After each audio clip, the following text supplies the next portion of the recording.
Morning, all. All right, so some news of the day for all you fine people on the internet to start things off for your Wednesday. The Niagara Ice Dogs making news today in hiring Bruce Boudreau as an advisor. Easy for me to say. Earlier this summer, they hired his son Ben as an associate coach. So both father and son being employed by the same team, it's a nice story. So congratulations to Bruce on the hire, and yeah, Niagara, nice job on their part. Noah Gregor has signed a professional tryout with the Toronto Maple Leafs, and so we'll see whether or not he earns himself a contract there. If he does, it'll be for league minimum. You'd have to think it'd be for one season. Of course, Toronto is currently above the salary cap, so if you can get a guy on a tryout and have him make the roster and maybe free up some money elsewhere, right? We'll see how Toronto gets under the cap. It should be fascinating. They have roughly a month in order to do so. And as I've said before, if you're not under the cap as a team, then you can't play with a full lineup on the ice during a game, and that can be a bit of a challenge. But at any rate, we'll see how things go for Toronto. PWHL news: the Toronto team yet to have a full name assigned to them, but hey, it is official. Sarah Nurse has joined that Toronto team, and with her, Renata Fast and Blair Turnbull. So if you watch women's hockey in the Olympics, these are names that should be pretty well known to you. At any rate, Jeff Merrick's also reporting that both Sarah Nurse and Renata Fast turned down more money elsewhere. They had numerous offers. They turned down more money to go and sign in Toronto.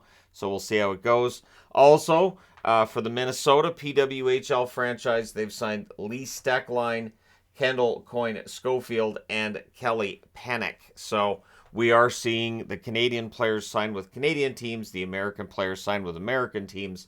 That should lead to some spirited games once these teams are playing against one another on the ice. Doug Wilson has been hired by the Pittsburgh Penguins.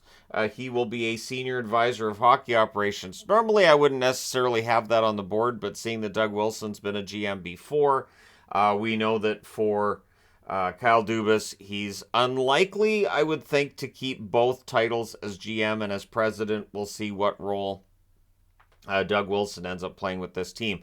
Keeping in mind that, yes, for the next year, we know Dubas will be GM, but keep an eye on the Pittsburgh organization and see what's going to change and what might happen to see Dubas's role change there.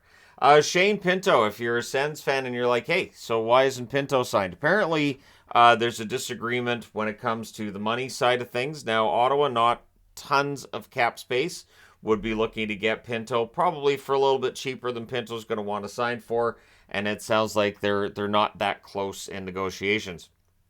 So while Anaheim, it looks like is likely to sign Zegras to a bridge deal, there is nothing that close when it comes to Shane Pinto at this point. And of course, until pen is put to paper, we don't have anything official with Zegras either.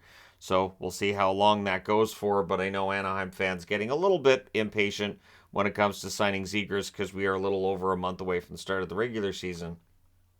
And we're only a little over a couple of weeks away from training camp. So, and a lot of players are in town. A lot of players are playing, or well, not playing. They're on the ice.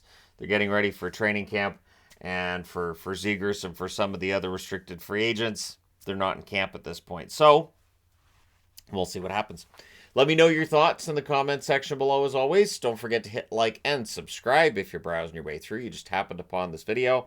Thank you guys so much for watching, for all your support. I will talk to you again soon.